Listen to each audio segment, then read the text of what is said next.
Seconde section, troisième article définitif en vue de la paix perpétuelle. Le droit cosmopolitique doit être limité aux conditions d'une hospitalité universelle.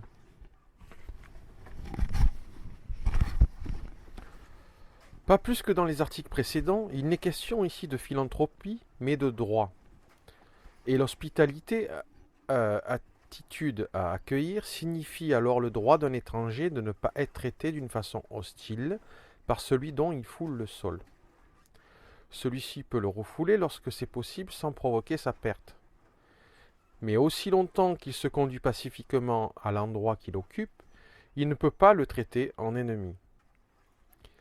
Il ne s'agit pas d'un droit d'hospitalité dont pourrait se réclamer l'étranger. Cela exigerait un contrat spécial de bienveillance qui ferait de lui, pour une période donnée, un hôte de la maisonnée. C'est un droit de visite qui appartient à tous les hommes de s'offrir comme membre de la société en vertu du droit de la propriété commune de la surface de la terre.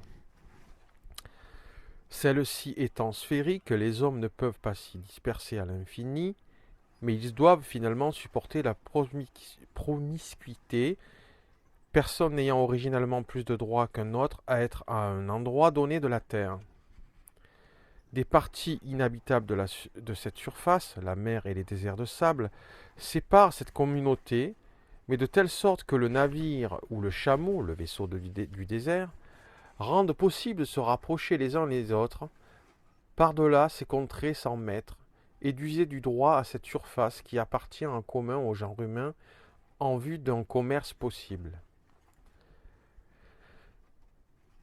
Les façons inhospitalières des côtes maritimes, par exemple des côtes barbaresques, consistant à pirater les vaisseaux des eaux avoisinantes ou à réduire en esclavage les équipages échoués, ou celui des déserts de sable des bédouins arabes, ou le fait de se rapprocher des tribus nomades équivaut pour elles au droit de piller, sont donc contraires au droit naturel.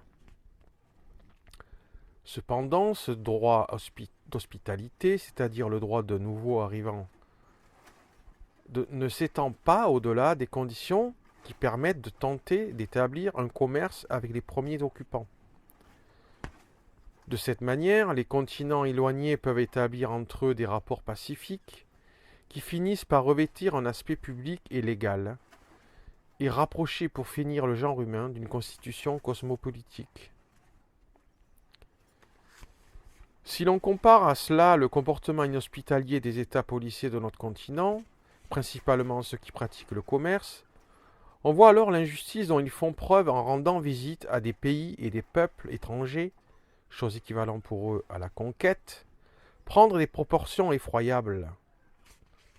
L'Amérique, l'Afrique noire, les îles Moluques, le Cap, etc., étaient à leurs yeux, au moment de leur découverte, des contrées qui n'appartenaient à personne, car ils comptaient les habitants pour rien. Aux Indes orientales, l'Hindoustan, ils introduisirent des troupes étrangères sous le prétexte de vouloir créer des comptoirs, et, avec celles-ci, l'oppression des indigènes, fomentèrent des guerres à grande échelle entre les différents États, suscitèrent la famine, les soulèvements, la trahison et tous les maux, quels qu'ils soient, qui oppriment les hommes. C'est pourquoi la Chine et le Japon, qui ont fait l'expérience de tels visiteurs, ont eu la sagesse d'autoriser pour la première fois l'accès, mais non l'entrée, et pour le second, le même accès, mais à un seul peuple d'Europe, les Hollandais, qui excluent au demeurant tels des prisonniers de la communauté indigène. Mais ce qu'il y a de pire ou de meilleur du point de vue d'un juge moral, c'est qu'ils ne peuvent même pas se réjouir de cette violence. En effet, toutes ces sociétés commerciales sont proches de la ruine. Les îles sucrières, siège du plus cruel et du plus raffiné des esclavages, ne fournissent pas de véritables profits, mais indirectement ne servent qu'à une fin qui n'est guère louable, à savoir la formation des marins pour les flottes de guerre et donc de rechefs pour la conduite de la guerre en Europe. Et ce, au bénéfice de puissances qui se targuent de piété et tout en s'abreuvant d'injustice, veulent se faire passer pour des champions de l'orthodoxie. La communauté, plus ou moins élargie, qui s'est imposée désormais d'une façon générale parmi les peuples de la terre, en est arrivée à ce point où la violation du droit à un seul lieu de la terre est partout ressentie. Ainsi, l'idée d'un droit cosmopolitique n'est pas une manière chimérique et exaltée de se représenter le droit, mais un complément nécessaire du code non écrit, tant du droit des États que du droit des peuples, en vue du droit public de l'homme en général, et donc en vue de la paix perpétuelle, dont on ne peut se flatter de s'approcher continuellement qu'à cette seule condition.